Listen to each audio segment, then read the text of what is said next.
Ikaw, pag may naipupundar ka, wag mong i-post. Dapat, ibinibigay mo na lang yan sa mga inggitera mong kakilala. Mas deserve nila yun eh. Tingnan mo, nagagalit sila pag nagpo-post ka. Dapat yung pinaghirapan mo, sa kanila napupunta para hindi sila nagagalit. Mukhang mas deserve nila yung pinaghirapan mo.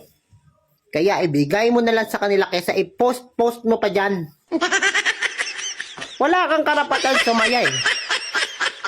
Walang karapatan sumaya yung mga tao na pinaghirapan nila yung pera nila, tapos ibibili nila ng mga bagay na gusto nila.